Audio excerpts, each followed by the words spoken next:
wag kang makipagrelasyon sa amo mong lalaki. Lalo ka na OFW, isang kasambahay. Iwasan mo yan, idol. Okay? Hanggat maaga, hanggat hindi pa masyado malala yung relasyon nyo, or baka may gustong, alam mo na, kasi dito guys, so totoo lang, hindi na bago to. Okay? Sana naman, lalo na sa mabagong OFW. So, alam naman natin, lalo na yung mga baba. Okay? Hindi naman nila lahat. Okay? Hindi nila lahat.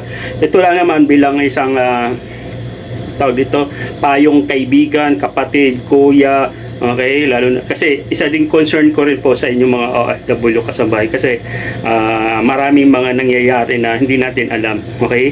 Payo ko sa iyo, okay? Kahit anong lapit ni among lalaki, okay? Kahit magbibigay ng pera, hangga't maaari wag na papayag kasi pag nahuli kayo ng asawa, kulong ang abutin mo. Ano din yan, papapaniwalaan pa rin niya yung asawang babae.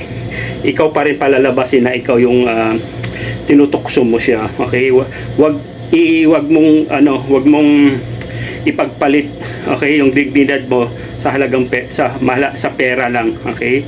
Magtrabaho ka bilang isang OFW. Hindi masama maging mataray o matapang ka sa iyong amo. Teka lang, kumukulo na yung tubig ko.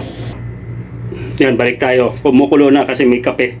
Ayan, magkakape ako ngayon kasi paalis kami ngayon. Okay, bilang isang OFW, family driver, sa gabi laging gumagala. Okay? So, enjoy lang kahit anong hirap sa buhay natin. Okay? So, back to topic tayo. Yun lang naman sa akin, kabayan, OFW. Okay? Iwasan yung relasyon. Actually, hindi naman relasyon ng magiging tawag doon, yung parang, alam mo na, kasi lalaki pa rin yan, di ba? Mas inaano nila yung mga Pinay, alam mo naman. Okay? Marami ako nababalitaan na pinagpapalit sa pera. Okay? Sayang din yun. 500 real, 1,000 real, magkano din yun sa atin. Pero wag kasi ani mo yung pera, baka mahuli ka pa. Papakulong ka pa. Kawawa ka.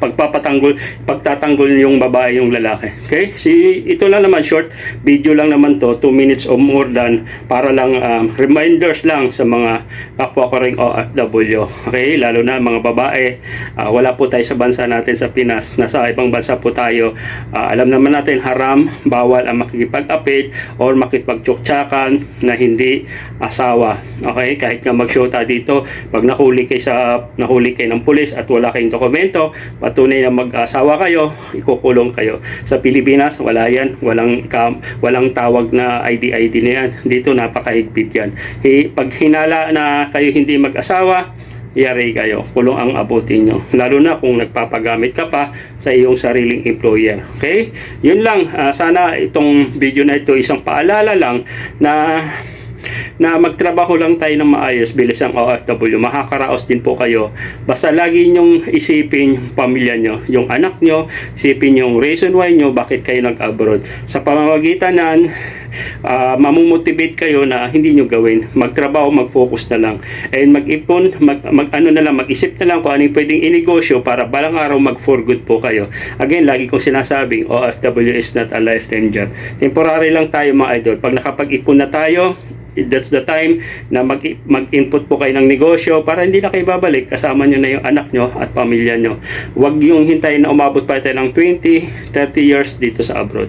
Bigyan nyo naman yung time para maalagaan nyo yung mga anak. Okay? So ngayon pa lang, imbis na manood kayo ng mga kalukuhan, pumapasok kayo sa mga live na puro kabastusan, focus na lang, manood naman kayo ng mga content na alam mong ipapakasaya sa'yo. Hindi kaya manood ka ng mga business, okay, mga business minded, para malilikturan ka sa paggagastos ng pera mo. Yun yung gagawin mo negosyo. Yun na yung mapapanoorin nyo. Huwag ka basta-basta papasok sa mga agency na mga GC na nagpapahamak, nagpapakita ng ganito. Huwag, matutokso ka lang. Masisira ang buhay mo. Huwag mong subukan.